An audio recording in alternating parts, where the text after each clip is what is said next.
Yeah, welcome back to Any Given Monday.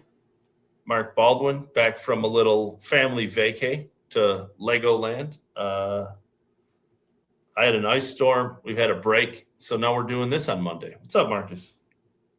Ryan French, good to see you. Yeah, we were building at Legoland, and you are having things broken in Alpena from ice storms.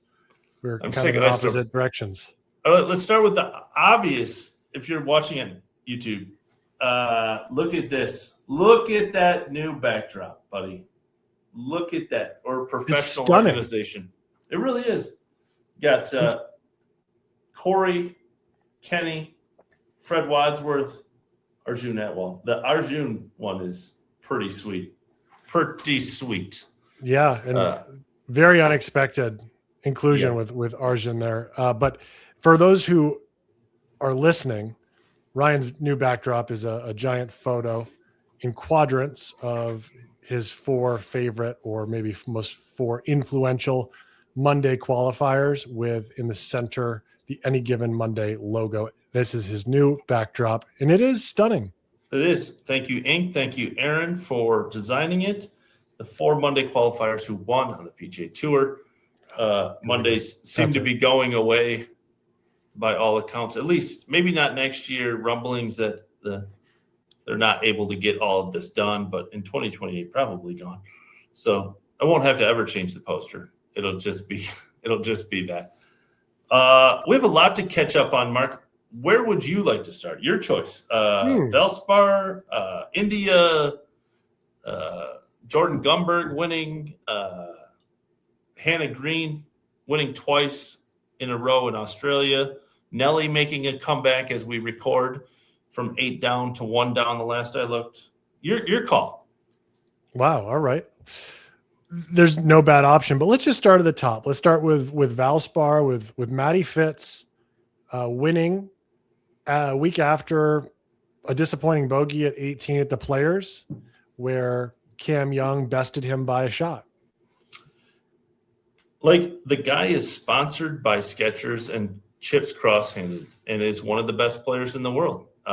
He's kind of like the stereotypical dad golfer, but except he's world class. Like, he's kind of nerdy, right? He's kind of frumpy, goofy, and he's amazingly good. Obviously, been to some dark places in the chipping, and no one else that I know of has gone cross-handed. There's multiple one-handers, but no one in pro golf has gone cross-handed, and it seems like if you were struggling with chipping, this might be the way. It's worked for Matty Fitz. Boy, it sounds like something you're contemplating. It seems something that maybe could benefit you. I'm practicing it currently. I was out in the snow today practicing it. Matty Fitz has had a good couple of weeks. It seems to be like the top players. Bryson won. Oh, we could talk about Bryson 3-wood from the mud. That was insane. One tournament at a time. Yeah, no, I know. He's had a good couple of weeks. A lot of top players are playing really well right now. Bryson, Rahm seems to be rounding back into form. Scotty's probably not himself, but still playing well. Rory's healthy. Matt, Cam Young. Seems to be like maybe we say this every year, but it seems to be like it's going to be a really good Masters. Yeah, it does seem like it's shaping up really well for the Masters.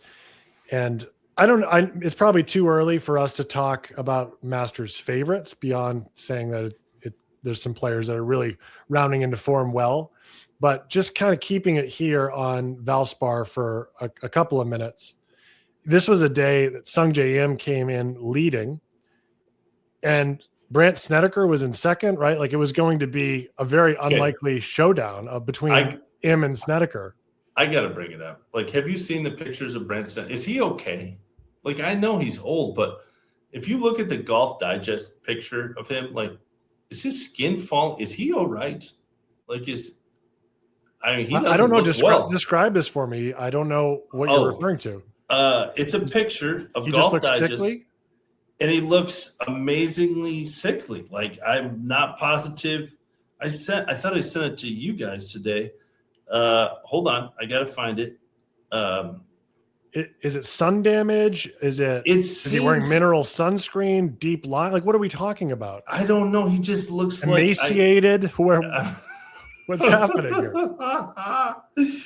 All right. I got it. Who did I send it to today? I can't remember. And was it just today? I mean, could that be a reason why he shot 5 over par today? I don't know, but let's see. I got to find it and send it to you and get your live reaction, but it might be a minute. Yeah. Sung Jae struggled. Brant Snedeker struggled. And David Lipsky, who we played with in a Monday qualifier a few years ago, finished second. Yeah. There it is. Lipsky's come a ways since walking off the golf course after 14 holes with me. Yeah. It wasn't because he was playing bad, just to be clear. It was because he couldn't stand playing with us. All right. I sent you Robert, and in that group, Robert Garrigus walked off after 10. Yeah, he was like, see you later, everybody. It's definitely us. Yeah. There's the picture. Like, is he okay? Oh, wow. He does not look well. He does look like a late, like a player on the Champions Tour late in their career. Here's the photo for anyone watching. He doesn't look. He has like sunscreen all over him too. So, I mean, that's part of the issue. Skin. Anyway, I'm glad he's alive. Let alone shot 5 over today. I'm glad he just made it. He looks like he's lost some weight. Yeah. Good to see Jordan playing well. That's better for golf. Marco Pang switching clubs, wild after your best years, always wild. It just blows my mind that players do that. Like, no matter what someone is paying you, like you had your best year ever, and you're like, you know what I need to do? New clubs. But he's played well, so can't complain. That used to be the way that you cashed in when you were playing well. That used to be the way that you set your family up for life. Yeah. Now you can just play good golf. Here's a subject that's a little bit off topic, but I do want to bring it up because I've been thinking about it a little bit. Has the current moment in golf killed golf sponsorship? Yes. It seems like golf sponsorship is just no longer relevant what it was. I know you had a conversation with an agent recently, something about companies are waking up to the fact that, spending a ton of money to put their logo on a shirt or on a hat isn't really worthwhile, but also guys just kind of taking the bag and leave. They've always, taken the best opportunity and taken the best contract, but doing it so frequently. And then just, anytime the bag is not for everyone, that's an overgeneralization, but is dangled in front of them, they just leave. And I think that fans are starting to see through it. Yeah. It doesn't have the same value for companies that it once did.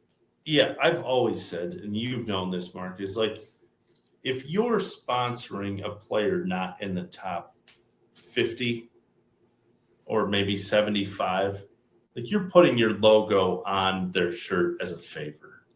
You're not going to make money. Like if you have like a random grinder, like he's not on TV, like there's just no, like you're doing it as a favor. And like, oh, hey, I help support that guy. Now, you could make some money back by like having them out to your outing or have them to your club or talk to your sales team or whatever, then you can get it. But there's no value of putting whatever on a logo and that guy or girl going out and playing. There just isn't. And the conversation I had with the agent is the same thing. It's just like, just not anymore. Companies are like, yeah, we're not doing it anymore. Yeah, that's it. It's just like, now this is just a little disclaimer to say that any sponsorship that Monday Q Info has does not fall into this category. We actually bring a lot of value to the table. And the reason is because we choose our sponsors, essentially. If we decide to partner with a company, it's because we like the company. We currently, aside from Dunning, who's Ryan's main sponsor, do not have any sponsors for the pod. This is my little way of saying, if you're interested in joining the Any Given Monday team, we are. Charlie Rogers is a long time. Our agent standing by. We're standing by, waiting for your call. But I do think it's an interesting topic, And maybe this leads us into Bryson, because that shot that he hit on the final hole in South Africa was worth whatever Reebok is paying him. I think. Yeah, 100%. Hit a 300-yard 3-wood from the mud. And I mean, it's as good as it gets. I don't know what to say. It's as good as it gets. And the guy is content gold, man. He really is. Again, I said it in my disclaimer today when I tweeted about it. It's like, I don't watch LIV. I don't watch no kid events. Obviously, I see the highlights and I'm interested in who wins and players that we know or I'm interested in. I look and see scores every day. But man, that guy is just content gold. It's just all there is to it. And I think he might win the Masters. If you had to pick right now, Mark, there's no one playing better than like Cam, maybe. But like Scotty's, for him, struggling, right? Like Rory's hurt. I mean, you're not picking Cam Young or Matt Fitzpatrick over Bryson DeChambeau. I don't know. Yeah, whatever. I think they're all in that upper echelon. You know, I'd probably just, given that he's won back-to-back events, but Matt Fitzpatrick has as well, and you would definitely say that the field at Players was deeper. Yeah. But yeah, I would say that he's the hottest player, with Matt Fitzpatrick right there close by and Cam Young right there as well. Those are definitely the three favorites for Augusta.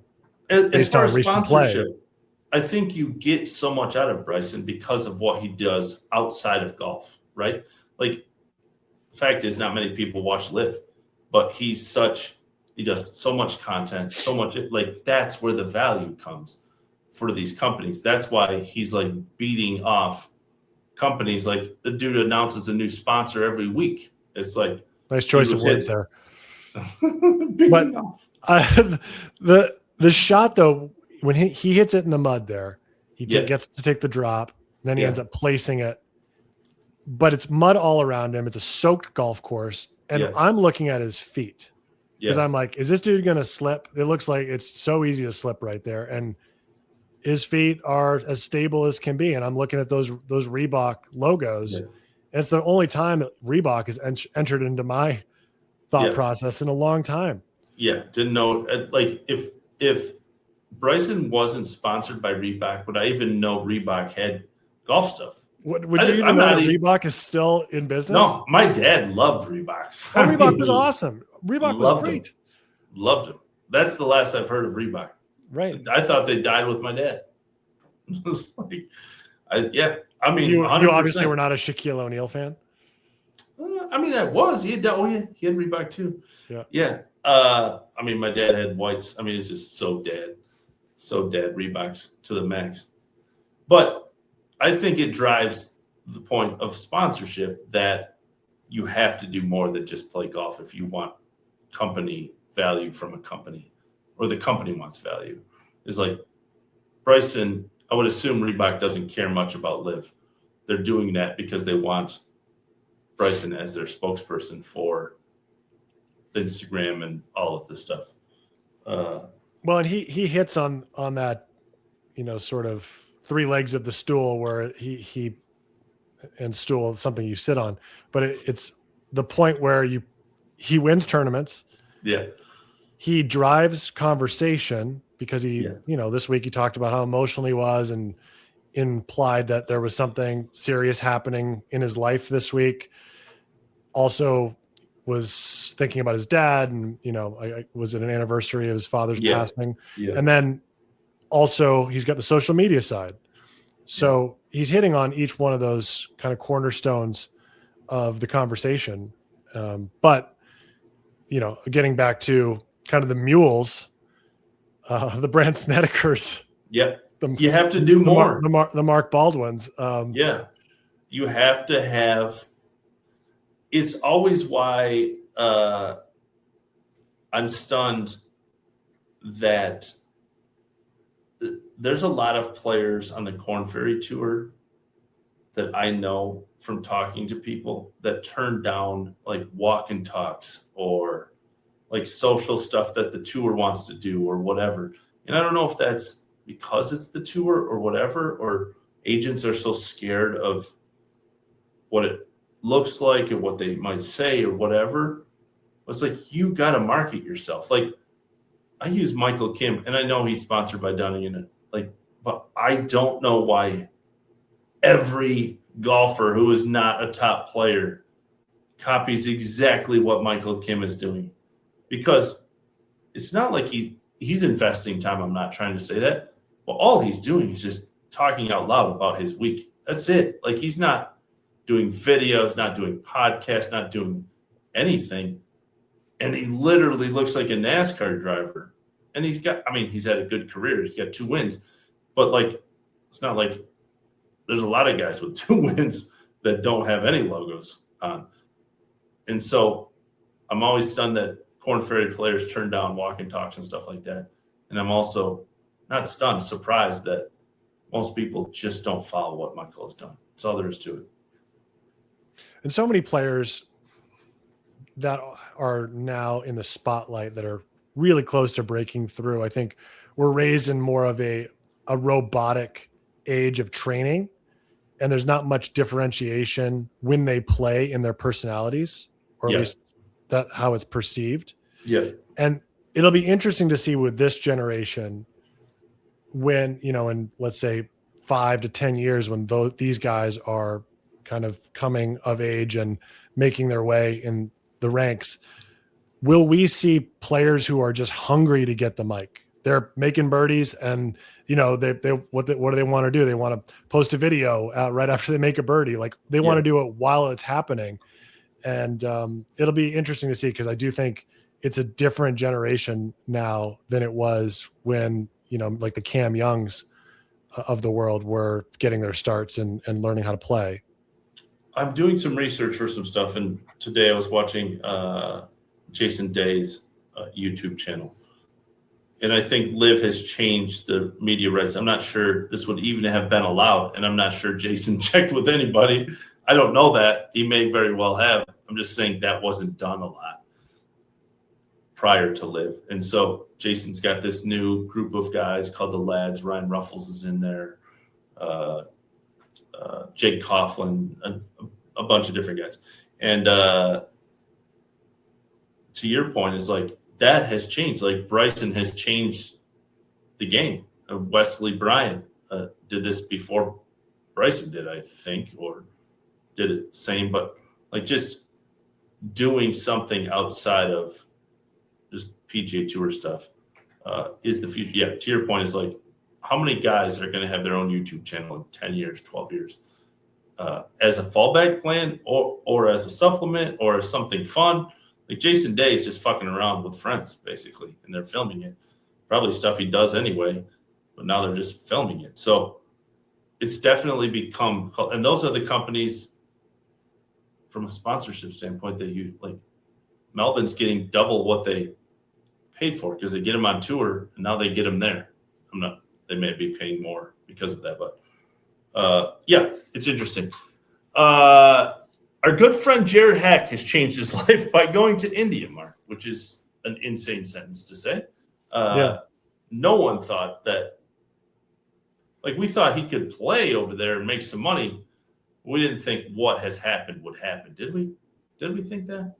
I mean, I think you always hope that there's the possibility, but no, to think that he would have made, I don't know how much he's made, $100,000. I think so, yeah. The span of a month and a half, 8 weeks, maybe. Yeah. It's pretty significant and a great reward for somebody who took a major leap of faith to go to India at a time when most people would have told him not like, dude, let's get real about the current state of the game and that there are fewer spots available, and you're just on the outside of that right now.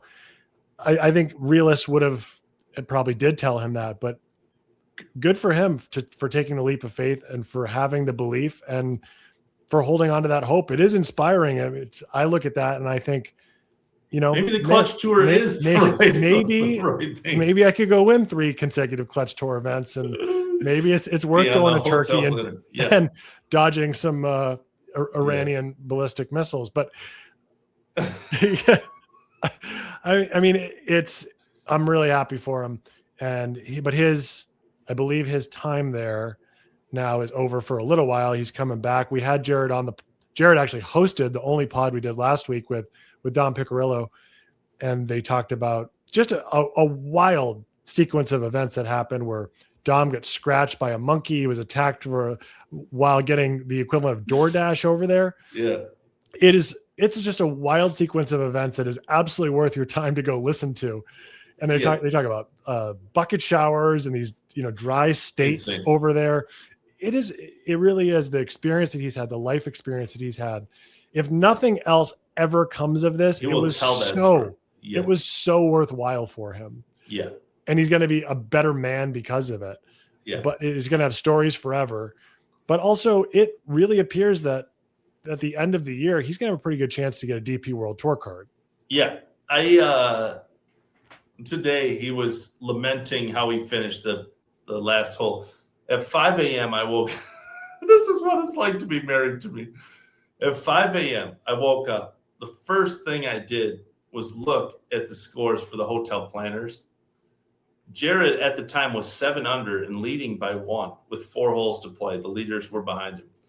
I immediately woke up my wife and told her that Jared Hack is leading the hotel planners event in India. And she said, "What the fuck are you doing? You just woke me up out of a dead sleep. Tell me that Jared Hack is leading." And I was like, yes. Well, I didn't have anyone to share with at 5 in the morning. But Jared was like lamenting that he had screwed up an easy par 5 on the last hole, which is the last hole. And I was like, yeah, Jared, 8 weeks ago, you were broke and at India Q school, dude. Like, let's try to keep things in perspective. Since then, he won Q school, won an event, finished second. I think his worst finish over there is 8th. And then there was supposed to be back-to-back hotel planners events. He would have been in both. Last week's was the same purse. He finished 8th, and today he finished second. Like, the dude's made probably, I think, around $100,000. And like a bunch of world ranking points. Like, he's going to be in the top 1,000. Gets to skip local qualifying for Open Championship qualifying. Like, I'm like, let's try to keep things in perspective here, dude. Like, it's been a wild trip. And somehow the rules changed, but he should actually, if the rules were the same as last year, should be in the DP World event in India this coming up week. And only because the rules changed, and you don't know why they were changed, maybe because he's an American. But, yeah, he should be literally playing in the DP World, and as well as he's playing, have a chance. Like, I mean, yeah, let's just be honest about that. He would be an incredible representative for the Pro Golf Tour of India, and probably the story of the week, or one of the stories of the week. But for those spots are reserved for their home players. That's all there is to it. And everywhere I've ever played, that's been the case. You play China, you play South Korea, play Japan. Like, they want their local boys to have those spots and have those opportunities. That's why those tours and those co-sanctioned events exist. Yeah, fair enough. Hannah Green won twice. 3 times. What? She's won 3 in a row. Has she? She won Singapore the week before last. Oh, so sorry about my tweet, Hannah. But yeah, how good is she playing? And kind of into, and I don't know how you fix it on the PGA Tour, but like Hannah just was like, I think the rule on the LPGA is you get 7. A player told me this. I screwed it up, but like you get 7 events where you can just go play somewhere else. And then there's a set amount of players that can go per time. And even if they go over the set amount, you get 1 or 2 times where even if they're over, you can still go. And like, it makes sense in this case. Like, she wanted to go play the Australian Open, and she's from Australia. And then the next week was whatever, the Australian PGA this week. And it's like, yeah, you should be able to go do that. I know it's not that simple, but it is that simple on the LPGA. You're just like, yeah, okay, you're going home. See you later. Yeah. Are there any media release rules in women's golf that are? I mean, I think that's it. You gotta be. Hold on, I've got technical difficulties. I can still hear you. Oh, okay. I think that's it. You just get like these releases. I'll ask the player again that told me. It's like you just go, yeah, I'm going to play, and they can't say no. Yeah, that's it. That's it, and you just go. And like no one's like, oh, hand it, and it's not even brought up. Maybe that's why there was never a women's golf live tour. Yeah, true. They're just like that's why the women playing on the grass league, like they just go play. There's just like there's no thing. And I say it should be that simple, or it's not that simple on the men's side. But why is it not? Because it becomes too like Rory wants to go play Ireland, and so I don't know. I guess there's too many options. It's because of how much money is being made from TV rights and broadcast rights, and fair enough. Not the same on the LPGA. Fair enough. What else do we have? Do we have anything else? Oh, I mean, Jordan Gumberg. Oh yeah, Jordan Gumberg. This is a Monday Q story. It's been wildly popular on Twitter. I mean, it's the thin line between making it and not making it. Jordan was standing 85, I think. He was on our podcast the day after this happened, 85 yards out. He thought there was some question whether he needed birdie would have been good enough. He was trying to make birdie. Obviously, he's still trying to make it. And he holes the wedge. Come to find out, because of the way he finished and then other players finished, he would have needed that eagle to keep his card. So he keeps his card by holding an 85-yard wedge on the final hole of the final event and wouldn't be in this week's DP World Tour event and wins. It's crazy. It's insane. Crazy. A friend of ours was on the bag.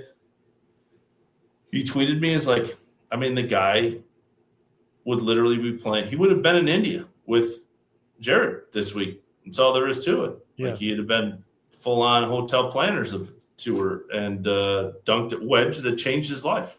I mean, it's crazy. It's insane. Timing is absolutely everything.